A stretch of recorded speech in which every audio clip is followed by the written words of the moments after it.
አርቲስቶች ምሽግ የሆነ ቦታ ተገኘ። ይሄ ሆቶ ሬስቶራንት እና ወደዚህ ህንጻ ሲመላለስ ብዙ ጊዜ ሳያት ደምሴ ከጌታቸው ረዳ አትለይም ይላሉ። ወደዛ በተመላለሰ ጊዜ ሁሉ ሉላ ገዙን ይዞ ነው የሚመላለሰው ነው።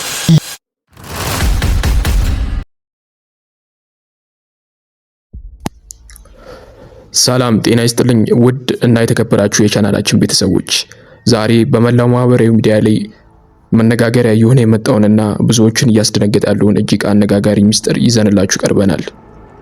የታዋቂው አርቲስት ሳያት ደምሴ ስም ከከፍተኛ ባለስልጣኑ ከጌታቸው ረዳ ጋር እንዲሁም የተወዳጁ ጋዜጠኛና የፕሮግራም አቅራቢ ሉላ ገዙ ስም ከሌላ ከፍተኛ ባለስልጣን ጋር ተያይዞ ትልቅ ውዝግብ አስነስቷል።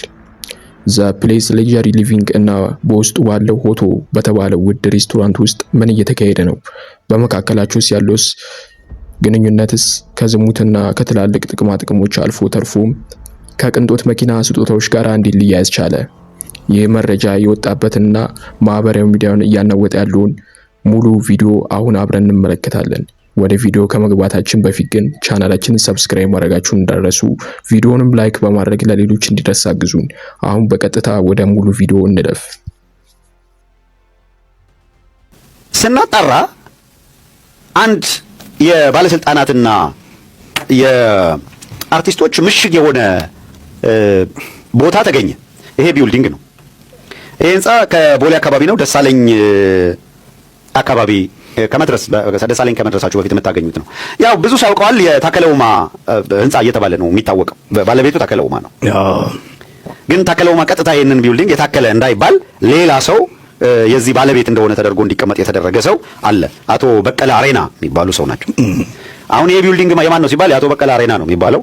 አቶ በቀለ አሬና የትም የሚታወቁ ሰው አይደሉም። ዝም ብለው ከምንም ሊያመጡት አይችሉም። ኤኒዌይ ግን የአቶ በቀለ አሬና ነው ይባላል። እዚህ ቢልዲንግ ላይ ይሄ ቢልዲንግ በጣም በልዩ ሁኔታ ይጠበቃል። እዚህ ቢልዲንግ ውስጥ ደግሞ አንድ ሬስቶራንት አለ። ሬስቶራንቱ ቦሌ ማነው ሆቶ ሬስቶራንት ነው የሚባለው። ሆቶ ሬስቶራንት ይባላል። ብዙ ሰው ላያውቀው ይችላል። ምክንያቱም ወደዚህ ሆቶ ሬስቶራንት የሚገቡት ውስን ባለስልጣናት ናቸው። ውስን ባለስልጣናትና አርቲስቶች ናቸው የሚሄዱት። ሾስፒድ ምናምንም ሲሄድ አስገብተዋል። የምታዩት ደግሞ እዛ ውስጥ ያለ ሜን ሼፍ የሚባለው ሰው ነው። ኤንዌይ ሆቶ ሬስቶራንት የአቶ በቀለ አሬና የነቀምት አካባቢ ሰው ናቸው። ቢልዲንጉ የእሳቸው ነው እየተባለ የሚጠራው እንዳልኩት የታከለ የሚገኝበት ነው።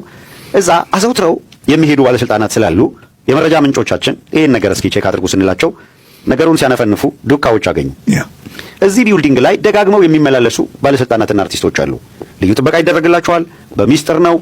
ከሬስቶራንቱ ባሻገር ይሄ ምንድነው አሁን ኢትዮጵያ ውስጥ እዚህ ሀገር ምንድነው ሲጋር የሚባል ነገር አለ። የሲጋር ባር አለ እና የሲጋር ባር አለ እዚህ። እዛ እየተሰባሰቡ ዘናፈታ የሚሉ አካላት ናቸው። ማን አለ ስንል አዘውትረው የሚመጡት እዚህ ቢልዲንግ ላይ መጀመሪያ ጌታቸው ረዳ ከመቀሌ እንደተባረረ ወደዚህ ቢልዲንግ ተወስዶ እዚህ ቢልዲንግ ላይ አንድ ሚስጥራዊ ሚራክል ቤት አለች። ጌቾ ደህና ሰንብት የተባለው እዛ ይመስለኛል። ይሰጡሃል። ያው የብላክሜል መደረጉ ምናምኑም እዛው ያልቃል ይመስላል። ለማንኛውም ቢልዲንጉ ላይ አሁን ጌቾ ምን እየተካሄደ ነው ምናምን ሊል ይችላል።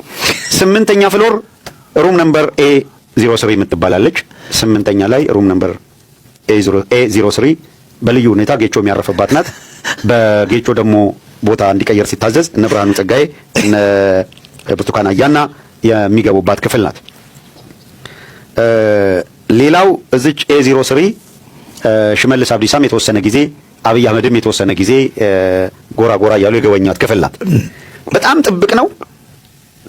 የሚፈልጉት የሆነ ነገር ሲኖር ሹልክ ብለው በፈለጉበት ሰዓት የሚገቡበት ቢልዲንግ ነው። ክትትል አድራጊዎቹ እነዚህን ጠቁመዋል። በጣም አዘውትረው የሚገኙት ግን ጌታቸው ረዳ፣ አምባሳደር ምስጋኑ፣ ሽመልስ አብዲሳና ሬድዋን ሁሴን በጣም አዘውትረው ይገኛሉ። ጌታቸው ረዳ ሞስት ኦፍ ዘ ታይም ወደዚች ወደ ሆቶ ሬስቶራንት እና ወደዚህ ህንጻ ሲመላለስ ብዙ ጊዜ ሳያት ደምሴ ከጌታቸው ረዳ አትለይም ይላሉ የመረጃ ምንጮቻችን።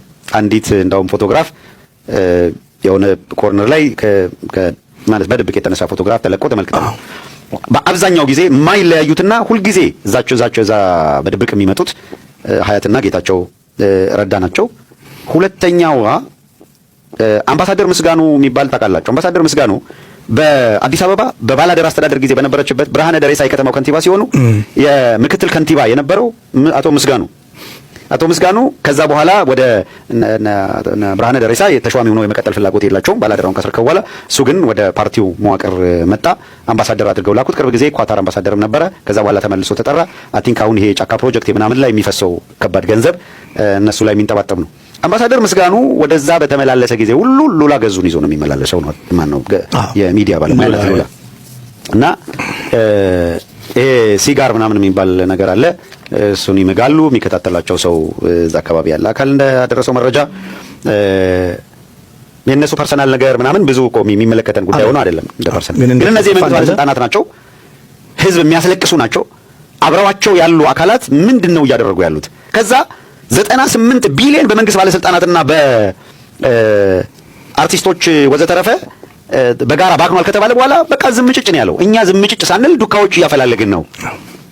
አሁን ከገንዘቡ ጋር ቀጥታ ግንኙነት አላቸው የላቸውም የሚል ነገር አይደለም እያነሳን ያለ ነው። ገንዘብ ጠፍቷል፣ የሀገር ሀብት ተመዝብሯል፣ የትኛው ባለስልጣን ከማን ጋር ይገናኛል የሚለውን ነገር ደግሞ ስናጣራ ያገኘነው መረጃ የሚያሳየን እነዚህን አካላት ነው። ይሄ ጌታቸው ረዳና ሉላ ማናት እጻ ህይወት ጌታቸው ረዳና ማነው ስማ ሳያት ናቸው።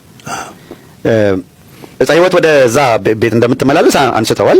ግን ስፔሲፊክ እጻ ህይወት ከከሌ ጋር ብለው አሶሲየት ያደረጉት ባለስልጣን የለም። ይመረጃ ሽመልስ አብዲሳና ሬድዋን ሁሴን እንደው ሰብሰብ ሲሉ ተጃምሎ ይመጣሉ። ስፔሲፊክ ከከሌ ጋር ተብሎ አይደንቲፋይ ሊለይ በሚችል ደረጃ እንዳልመጡ ይነግራሉ። ለነቷን የሚያከብረው እሷን ላነሳት ነበር። ማን ነው ይሄ?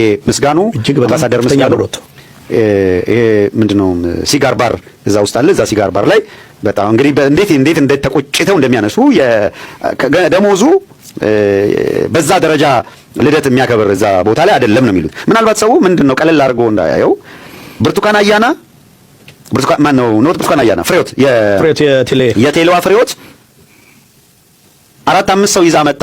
የራት ምሽት አድርጋ ቢል 400,000 ከፍላ ሄደች። እዚህ ሬስቶራንት 4-5 ሰው ከፍለ 400,000 ብር ቢል የምትከፍል ከሆነ ሲጋር ባር ላይ ማአት ጀሌዎች ሰብስበህ በልዩ ሁኔታ ልደት ስታከብር ስንት እየወጣ ነው? አምባሳደር ምስጋኑ ከየት አምጥቶ ነው እሱ አሁን በ400,000 500,000 ምናምን በሚሊዮን የሚቆጠር ገንዘብ እንደፈለገ የሚበት ነው? እነዚህ አካላት ሌላ በአገሪቷ ስለሚፈጸም ግፍ ደንታቸው ያልሆነ ጉዳያቸው ያልሆነ በቃ ይሄ ስለተመቻቸላቸው ብቻ የህዝቡ ስቃይ አይሰማቸው፣ ፈተናው አይገዳቸው፣ እንደው ተንከባክበው ይሄ ስርዓትማ በቃ አልፋና ኦሜጋ። አሁን ጌታቸው ረዳ ምንድነው ስቶሊ ነው ምናምን የሚባል መጠጥ አለ መሰለኝ። ስቶሊ ነው የሚባለው የታውቀዋለሁ።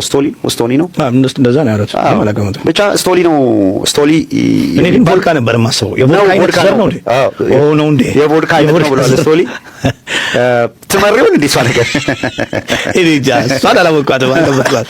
እና ስቶሊውን ይዞ እዛ ቢልዲንግ ላይ ዳስ ዋይ የወጣውን በቃ የሚፈልገው ሁሉ ጌታቸው ረዳ ተሟልቶለት አለው የሚል የስርዓቱ ዲፌንደር ሆኖ የመጣው በዛ ሽምጥጥ አድርጎ በቃ ሁሉን ነገር አብይ አህመድን እሳቸው እያለ የሚገልጽ ትላንትና ይሄ ከ8ኛ ጠበቅ አድርገህ በጠይቀው ከ8ኛ ክፍል በኋላ ምንም ታሪክ የሌለው ድንገት ፒኤችዲ ይዞ መጥቶ እንደው ጌታቸው ንግግሩን ላቆ የሚረሰኝም እንዳለ ይዤዋለሁ በቃሌ በጣም አብይ አህመድ እያለ በእውነት የሆነ የተለየ ነው ሁላ አብይ አህመድ እያለ ሲጠራ የሚጠራው እና አብይ አህመድ አስተዳደሩ ሙሉ ሶፕራንዳ ነው ይላል። እያንዳንዷን ወርድ ጌታቸው እንደዛ ብሎ ያለውን ሰው አሁን ይሄን ስላመቻቸለት ብቻ ማለት እንደዚህ ስለተመቻቹለት። ሌላው የብርቱካን አያናን ነገርናችሁ። እንደዚህ አንድ ጊዜ መታ 400,000 ምናምን ከፍላ እንደምትሄድ ይሄ ሆቶ ሬስቶራንት የሚባለው ቴዎድሮስ ይልማ የሚባል ሰው ኦን እንደሚያደርገው ሰምተናል። ሌላው አንድ መረጃ ተጨማሪ ማግኘት ፈልገን ፈርዘር ሄደን ነበረ። አመታዊ ገቢውን ለምን ያህል ይሰበስባል የሚለውን እንግዲህ በአማካኝ እስከ ግማሽ ቢሊዮን ድረስ በአመት ይሰበስባል። ግማሽ ቢሊዮን ድረስ በአመት ገቢ ያለው የተመዘገበበትና አመታዊ ገቢው ሰማይና ምድር ነው። አለኝ ብሎ የተመዘገበበት ካፒታል እና የሚያገኘው ይሄ ለፐብሊኩ ክፍት ሆኖ የውጭ ዜጋው የምኑ ምናምን ተመላልሶበት አይደለም። የተወሰኑ አርቲስቶችን ይዘው ባለስልጣናት ሂደው የሚያፈሱት ገንዘብ በዛች ሬስቶራንት ብቻ የአመታዊ ገቢውን ቻለለት ማለት እና ወሳኝ ሰዎች ሲመጡ ሬስቶራንቱን አይታችሁ ከሆነ እንደው በተለየ ፋንሲ ሆነ ምናምን የምትሉት አይደለም። ጸጥታ የጥበቃው ምናምን ግን እጅግ በጣም የተጠናከረ ነው። ቢልዲንጉ በጣም ውስጡ በጣም ያማረ እንደሆነ በእርግጥ ይነገራል። ከሁሉ በላይ ጥበቃው ነው። እያንዳንዱ ሰራተኛ እዛ ውስጥ የሚሰራ ሰው አሁን ይሄ ዲጂታል ምናምን ከመጀመራቸው አሻራ ምናምን ከመጀመራቸው በፊት ስፔሲፊክሊ ከፌዴራል ፖሊስ ጋር ተሰርቶ እያንዳንዱ እዛ የሚሰራ ሰው አሻራ ሰጥቶ በጣም በዝርዝር ነገሮች በጣም በጥንቃቄ ተቀጥረው እንቅስቃሴ የሚያደርጉ አካላት ናቸው እዛ ያለው አካላት። ለምን ያለው እዛ በማዕት ጉድ ነው። እሱን ሸፋፍነው መጠበቅ አላቸው። ሶ አንዱ ምሽግ የአገሪቷ ሀብት የሚመዘበርበት የሚዘረፍበት ምሽግ ይሄ ቢውልዲንግ መሆኑንና እስካሁን ድረስ ባለው ማጣራት እስካሁን እስከደረስንበት እዛ አካባቢ ይሄ እንቅስቃሴ አለ። ፈርዘር ደግሞ እንሄድበታለን። እንደገና በደንብ ወደ ማጣራት በደንብ ርቀን እንሄዳለን። ቴዎድሮስ ይልማ የሰሊጥ ነጋዴ እንደሆነ ይነገራል። የደቡብ የጉራጌ አካባቢ ተወላጅ እንደሆነ ነው የሚናገሩት። በጣም ከስርዓቱ ጋር ባለው ግንኙነት እንጂ የዘመኑ ሰው ስለሆነ ማለት ባለጊዜ ነኝ ከሚሉት ስለሆነ እንዳልሆነ ሰምተናል። ፓርጠማኑኤል የሚባል ፓርትነር እንዳለውም ሰምተናል። ያልጠቀስኳት ብርቱካን አያና እና ብርሃኑ ጸጋዬ ያው ቢጠሯቸው የማይሰሙ ባለሀብት ሆነው ባለስልጣን ማለት እኮ በቃ አሁን ድንበሩ ጠፍቷል። ምንድን ነው ባለሀብቶች እና ባለስልጣናትን ብታወዳደር አሁን ባለስልጣናት የተሻለ ሚሊዮነር ናቸው። ስማቸው ግን ባለስልጣን ስለሆነ ነውና እንዲህ ያለ ሁኔታ እንዳለ የመረጃ ምንጮች አድርሰውናል። ይህን ይመስላል። እንግዲህ ሙሉ ቪዲዮን በጋራ ተመልክተነዋል። በሳያት ደምሴ በሉላ ገዙና በባለስልጣናቱ ዙሪያ የወጣው ይህ መረጃ በማህበራዊ ሚዲያ ላይ ትልቅ መናወጥ እየፈጠረ ይገኛል። ብዙዎች አርቲስቶች እና ታዋቂ ሰዎች ከህዝብ በስተጀርባ ከባለስልጣናት ጋር እንዲህ አይነት ሚስጥራዊ ህይወት መምራታቸውና ጥቅም መጋራታቸው ተገቢ አይደለም በሚል ጠንካራ ትችት እያሰሙ ነው። እናንተስ ተመልካቾቻችን አሁን የተመለከታችሁትን መረጃ እንዴት አያችሁት? የወጣው ሚስጥር እውነት ይመስላችኋል ወይስ ተራ ወሬ እና አሉባልታ? የእናንተን ውድ አስተያየት ከታች በኮሜንት መስጫው ላይ በሰፊው ጻፉልን፣ እንወያይበት። ለቻናላችን አዲስ ከሆናችሁ ሰብስክራይብ በማድረግ ቤተሰብ ሁኑ። ቪዲዮንም ለሌሎች ሼር አድርጉ። በሚቀጥለው አዲስ መረጃ እስከምንገናኝ ድረስ ሰላም ቆዩ።